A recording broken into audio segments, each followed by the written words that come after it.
Dougie Stone Radio. We're freaking rocking. Okay, so good afternoon. Listen to Dougie Stone Radio podcast or video, whatever one you're watching or listening on. You listen to Brimmo, and I'm delighted. I'm joined by Adam Francis, or AKA Von Francis. How you doing? Oh, yeah, good, mate. Good stuff. Good to see you. So, let's go back to the start. You're the son of a fairly famous man, only captain England, and did some wonderful things in the world of football. How was it being Gerry Francis' son?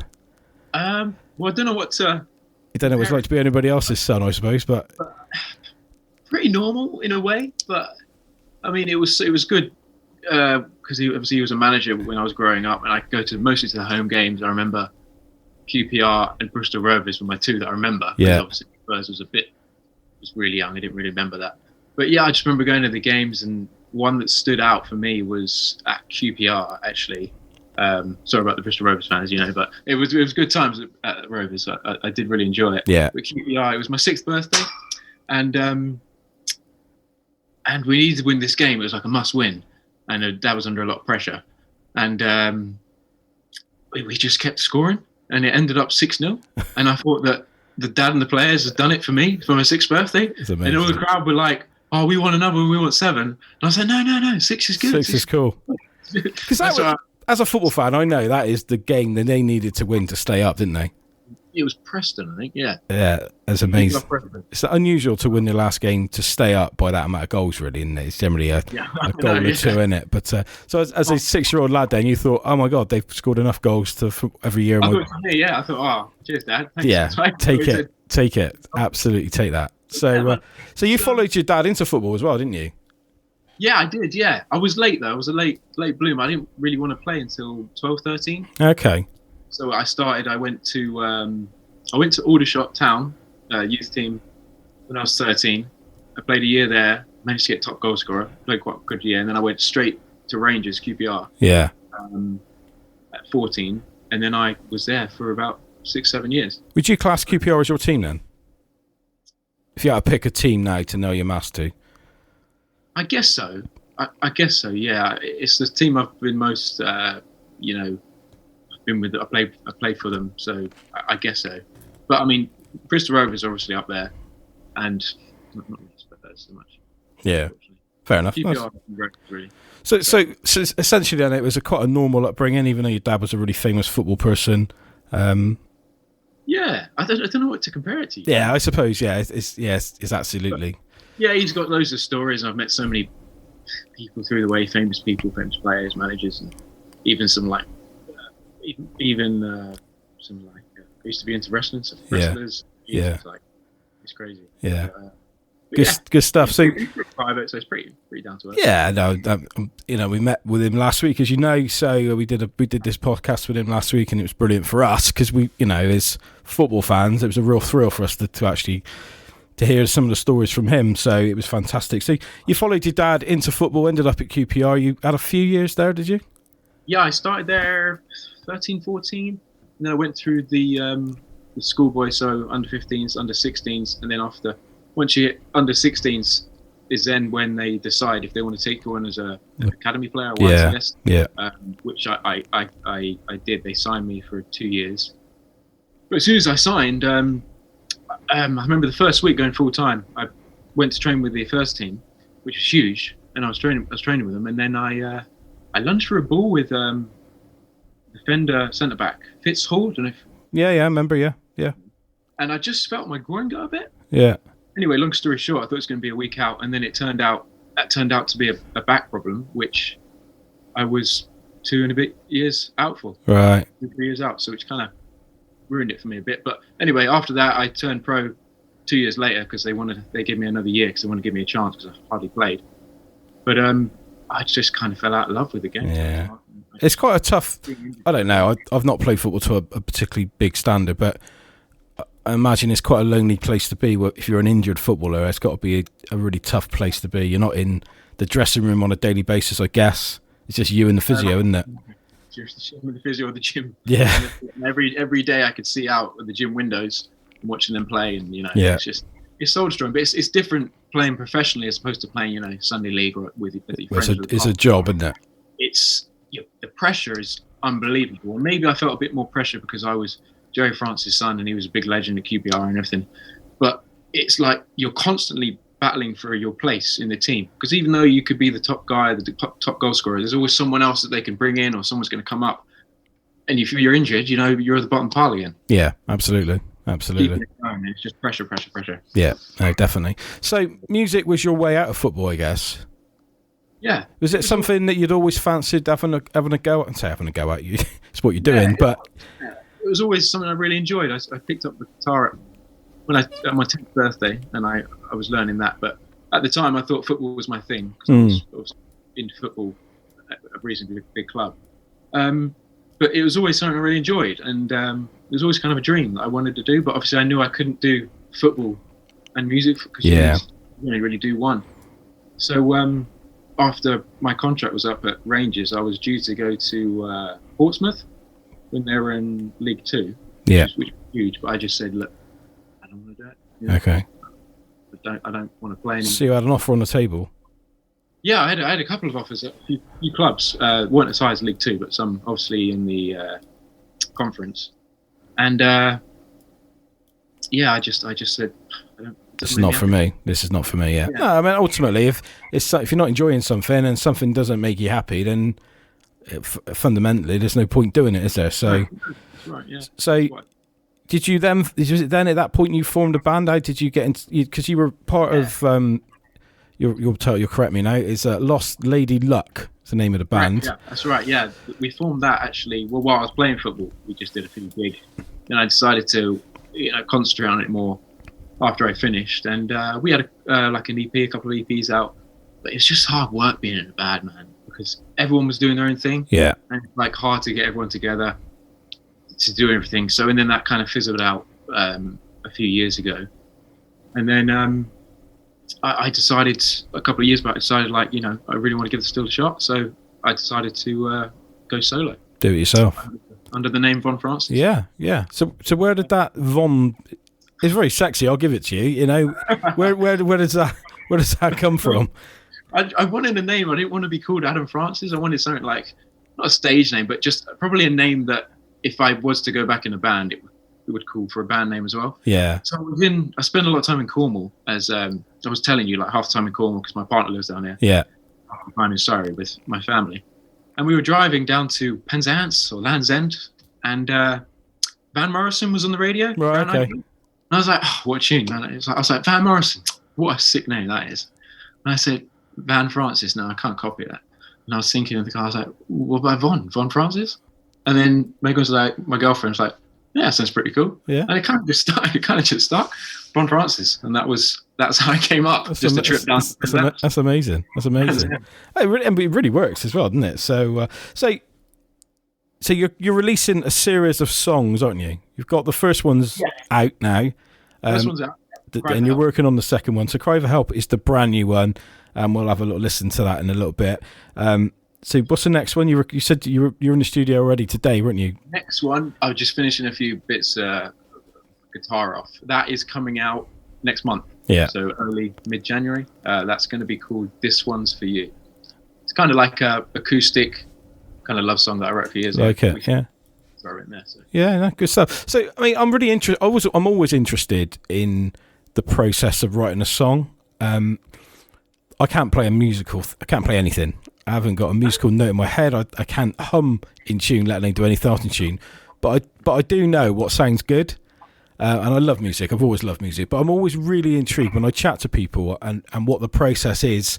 And I've spoken to lots of bands about the process of them writing a song.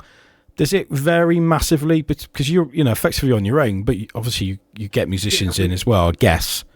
Well, yeah, with everything I'm doing under Von Francis is myself. I get people to fill in doing some drums for me. Yeah, that's not about it. But whether it be in a band or on my own, I just I'm on the guitar, just standard. Then I come with a riff, and I record it down, and then I play it over.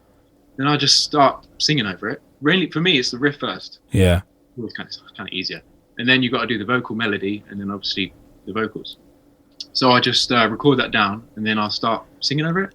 Some of the stuff might be absolute waffle, but there might be a few words in there that I take from it.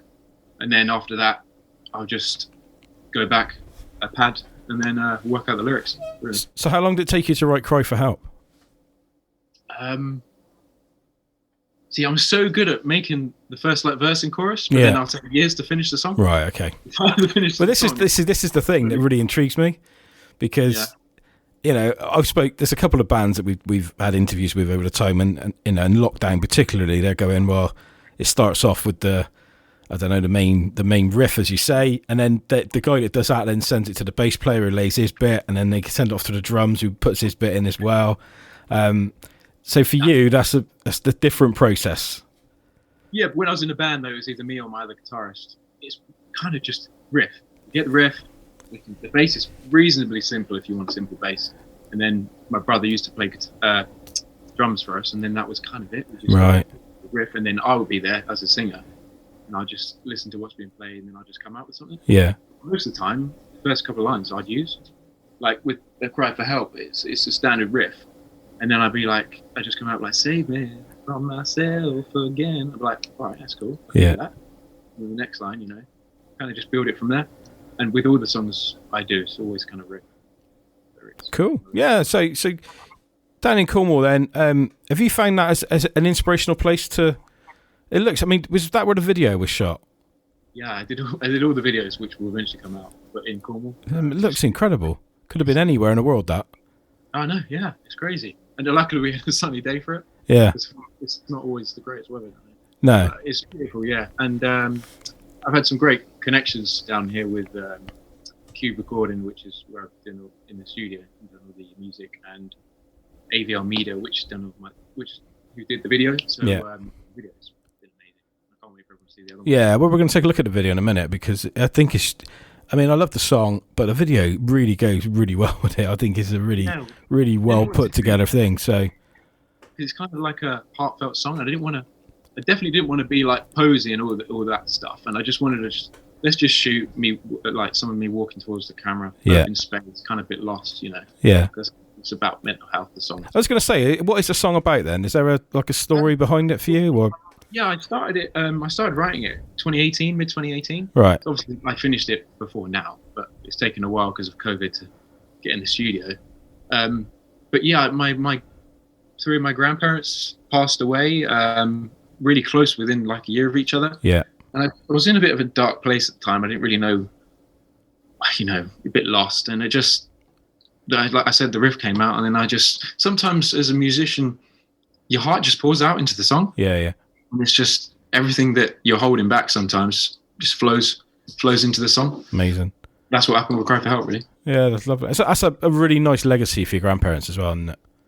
That you're doing something really positive out of a really bleak time. And your dad touched on that as well when we spoke to him. And it's really nice that you can, sort of like turning lemons into lemonade, I guess, in a way. And it's the dark point of your life. And now you're properly focused on it. You've got a real vision of where you're trying to get to. And that's great. It's great. So where are you looking for Von Francis to get to? What's the aim? What's the main aim for you? Well, I think first and foremost, I'd love to make a living up being a musician. Yeah. Just be local groups or whatever, just earn some money. I mean, the top thing is obviously being signed by, I know people say being signed by a big label, but I feel sometimes it's so hard to do it on your own these days, because you need to be a social media expert, you need to book everything yourself. It's so more than just being a musician. Just like maybe just having like a management and just trying to get a fan base. Yeah, absolutely.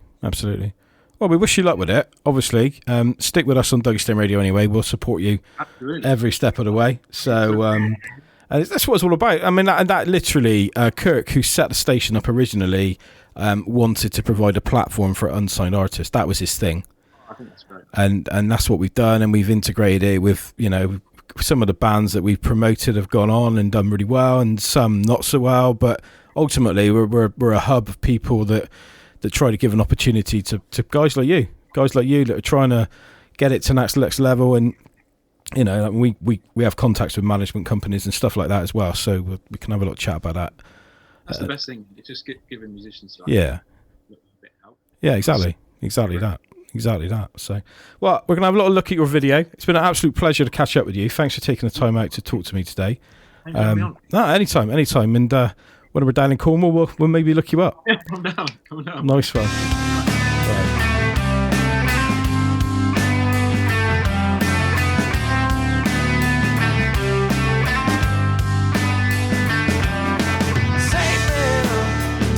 From myself again, I gotta get out now.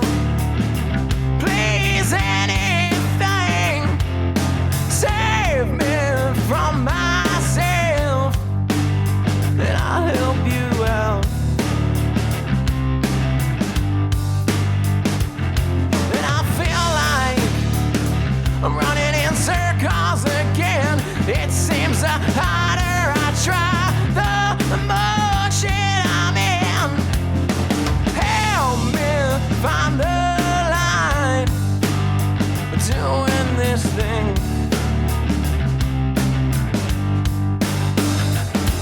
There's so much going on inside my head I can't hide.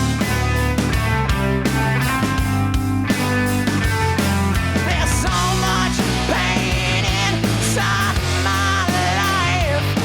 I cry.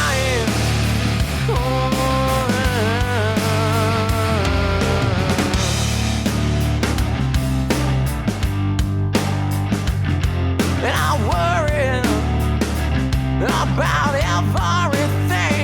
It seems I don't know where the fuck to begin.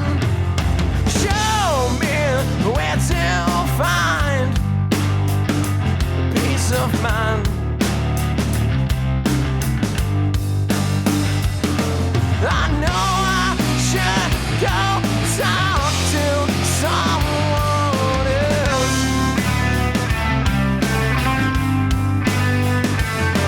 but I just wanna keep it all locked up to myself.